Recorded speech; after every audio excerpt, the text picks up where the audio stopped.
আসসালামু আলাইকুম। আমাদের ভিডিওতে আপনাদের স্বাগতম। আজ আমরা শাহজাহানপুর উপজেলার ক্ষুদ্র ফুলকোট এলাকায় এসেছি। আলহাজ মোজাম্মেল হক সাহেবের পুকুরে।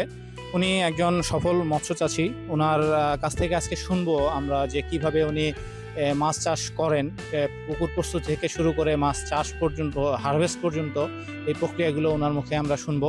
তো চলুন আমরা ওনার সাথে কথা বলি। আসসালামু আলাইকুম। জি, ভালো আছেন না? জি, আসলে অনেকেই তো মাছ চাষ করতে চায়।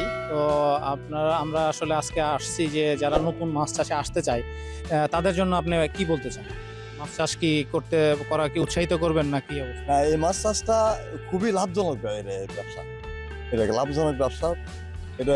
এর পরিশ্রম কম, আর মাছের চাহিদা খুব বেশি। চাহিদাটাই হলো দিন দিন বৃদ্ধি পাচ্ছে।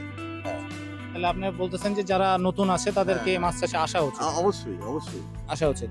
তাহলে যারা নতুন মাছ চাষী তাদের জন্য একটু আপনাদের কাছে আমি একটু ডিটেল জানতে চাবো যে আপনি পুকুর প্রস্তুতি থেকে কিভাবে শুরু করেন, এরপরে পোনা মজুত কিভাবে করেন, এরপরে মাছের কোনো কি মানে ওষুধ বা কিছু লাগে যদি সেগুলো কিভাবে দেন। আপনি ফার্স্টে আমরা যদি জানতে চাই আপনি পুকুরটা প্রস্তুতি কিভাবে করেন? পুকুর প্রস্তুতি মূলত পুকুরটা পানি যখন একবার শুকায় দেওয়া লাগে, শুকায় দেওয়ার পরে ধরেন 10-15 দিন যদি রোদ টোদ হয়, মাটিটা শুকায় নিলে সবচেয়ে বেশি ভালো হয়। মাটিটা শুকানোর পর দেখতে একটু চিটচিট হয়েছে, তখন শুকায় গেলে তখন আবার নতুন করে আমি আমার স্যালো আমার ডিপ আছে, এই ডিপে তার নতুন পানি আমি পুকুরে দেওয়ার পরে পুকুর শুকানোর পরে চুন বা চুন দেওয়া লাগে। শতাংশ প্রতি কতটুকু? এটা ধর আমার 5 বিঘে পুকুরে আমি 30 কেজির মতো চুন 30 কেজি। আচ্ছা, চুনের সাথে সাথে আর কি ব্যবহার? চুনের সাথে অন্য কিছু ব্যবহার করিনি, এখানে আমার সেরকম কোনো প্রবলেম হয়নি। আচ্ছা, আর পুকুর প্রস্তুতির সময় কি আপনার তলদেশ কি আপনার পরিষ্কার ছিল? মানে পরিষ্কার ছিল, আমার পরিষ্কার ছিল। সমস্যা নেই। অনেকে যাদের পরিষ্কার না থাকে তাদের চাষ করা লাগে। আচ্ছা, তারপরে আপনি নতুন পানি দিলেন, শ্যালো মেশিনের মাধ্যমে পানি দিলেন। পানি দেওয়ার পরে এখন আমার পুকুরে একটা, যার কারণে আমার কিছু সমস্যা হয়েছে, মানে পোনা মাছগুলো আমি মজুত করতে পারতেছি না। আচ্ছা, আরেক জায়গায় রাখতে পারতেছি না, যার কারণে অন্য জায়গা থেকে আমার কিনে এনে দেওয়া লাগে। যাদের পুকুর বেশি তারা পোনা মাছটা পোনার জন্য আলাদা ব্যবস্থা করলে সবচেয়ে ভালো হয়। আর এখন আপনি পোনা নিয়ে আসেন, পোনা কোন সাইজের পোনা নিয়ে আসেন?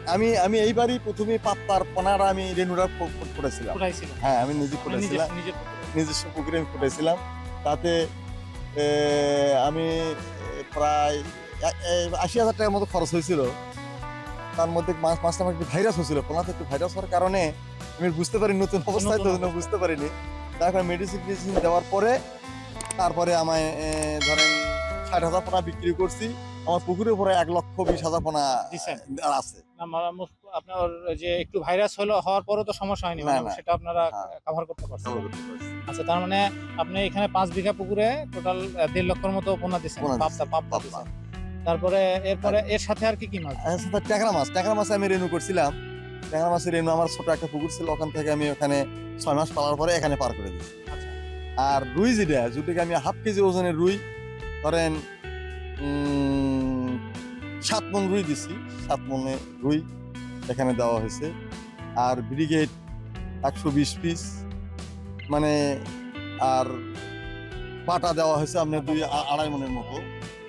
তার মানে মোটামুটি ঘনত্ব কি মানে পানির গভীরতার উপর মাছের ঘনত্ব নির্ভর করে। আপনি ঘনত্ব কিরকম দিচ্ছেন? মানে নরমাল স্বাভাবিক ঘনত্ব রাখছেন না একটু বাড়াই দিচ্ছেন? না, স্বাভাবিক ঘনত্বই আছে আমার, আমি বাড়াই দেই। মানে দিনে কয় বেলা করে খাবার? দিনে মানে বলতে রাত্রে, মানে সন্ধ্যার মাগরিবের নামাজের পরে, মাগরিবের পরে দেয় একবার। আর সেই সাথে দিলেও যারা 2বার খেলাতে ইচ্ছুক তারা যে খাদ্যই দেন তার অর্ধেক করে, হয়তো মাগরিবের সময় অর্ধেক, আর শেষে রাতে 3টার দিকে অর্ধেক। আর যারা একবার ব্যবহার করে তারা ওই মাগরিবের পরে একবার দিলেই হয়। আচ্ছা, আপনার মাছের রোগের জন্য কি ওষুধ ব্যবহার করেন? এমনি রোগ ব্যাধি ছাড়াও যদি ধরেন এমনি বলে না ডাক্তার? না, ঠিক আছে, রোগ ব্যাধি ছাড়াও আমি 20 দিন পর সেনশোর বা টিমসেন ব্যবহার করি। 20 দিন পর আমার 5 বিঘা পুকুরে আধা মণ লবণ ব্যবহার করি, 15 কেজি চুন ব্যবহার করি 20 দিন পর। মাছ থাকা অবস্থায় মাছের পানির মানে কোয়ালিটি ঠিক রাখার জন্য। আর আপনার এই মাছটা কতদিন পরে তোলেন? মাছ আমি 6 মাস পরে বিক্রি করি। 6 মাস পরে কতটাই কেজি হবে? আমি যেটা হাফ কেজি দিছি ওটা তো আমরা আশা করতেছি যে 4-2 কেজি হবে। আর এই যে পাবদাগুলো, পাবদা তো আমি 30টাই কেজি আসবে, 30 আসবে। আর ট্যাংরা দেওয়া হচ্ছে যেটা যেটা ওটা ধরেন এই 80টা 70টা এরকম কেজি আসবে। তাহলে আপনি যে মানে ইনিশিয়াল কস্ট আছে, আপনি এক্সাক্ট বলার দরকার নাই যে কি পরিমাণ আপনার ইনভেস্ট হচ্ছে 6 মাস পরে আপনি কি পরিমাণ আউটপুট পাচ্ছেন, যে নতুন যারা আছে আমি গততে আমি সর্বমোট 8 লক্ষ টাকা আমার খরচ হয়েছিল, খাদ্য বা মাছ টাছ দিয়ে ওষুধ দিয়ে। আমি মাছ বিক্রি করছিলাম 6 মাস পরে 12 লক্ষ টাকা, 12 লক্ষ টাকা। আমার 4 লাখ টাকা বিক্রি লাভ বেনিফিট হয়েছে। যাই হোক 6 মাসে আপনার 8 লক্ষ টাকা খরচ আর 4 লক্ষ টাকা আপনি লাভ পাইছেন। এবার আশা করতেছি ইনশাআল্লাহ আরো বেশি হবে। হ্যাঁ, প্রথম যারা শুরু করে তাদের জন্য একটু কষ্ট থাকে, মানে অনেক চ্যালেঞ্জ থাকে যেগুলো বোঝা যায় না, তো সেটা আস্তে আস্তে যখন যারা পুরাতন হবে তারা আরো বেশি সেখানে লাভ করার সুযোগ আছে। তো এটাই আর কি, যে নতুনদের জন্য আপনি কি বলবেন, যে তারা শুরু করবে? না, নদীর মাছ চাষটা খুবই ভালো ব্যবসা, এটা শুরু করা যায়। হ্যাঁ, তারা অধিকাংশ যারা শিক্ষিত ছেলেপিলে যারা একটু বেকার আছে তাদের জন্য বেশি সুবিধা, তার কারণ তারা এই মাছ চাষটা প্রযুক্তি অনুযায়ী তারা চাষাবাদ করতে পারে। হ্যাঁ, মানে তারা এখন নতুন প্রযুক্তির সাথে যদি মানে চাষ করে তাহলে আরো মানে লাভবান বেশি হতে পারে। আচ্ছা, ধন্যবাদ চাচা আপনাকে। তো আমরা নিশ্চয়ই আবার এক সময় আসবো যে আপনার ইয়ারটা কেমন চলছে দেখার জন্য। আর নতুনদের জন্য উনি যে বার্তাটা দিলেন যে নতুনদের আসলে মাছ চাষে আসা উচিত, মাছ চাষ কিভাবে হয় সেটিরও একটি আইডিয়া উনি দিয়ে দিলেন। তো আশা করি ভিডিওটি আপনাদের উপকারে আসবে। আর তারপরেও আপনাদের যদি কিছু জানার থাকে স্ক্রিনের নিচে আমাদের নাম্বার দেওয়া থাকবে, নাম্বারে কল দিবেন অথবা ভিডিওর নিচে কমেন্ট করবেন, আমরা আমাদের যথাসাধ্য উত্তর দেওয়ার চেষ্টা করব। তো আজকে এ পর্যন্তই। আমাদের ভিডিওটি ভালো লাগলে অবশ্যই লাইক দিবেন, কমেন্ট করবেন এবং চ্যানেলটি সাবস্ক্রাইব করতে ভুলবেন না।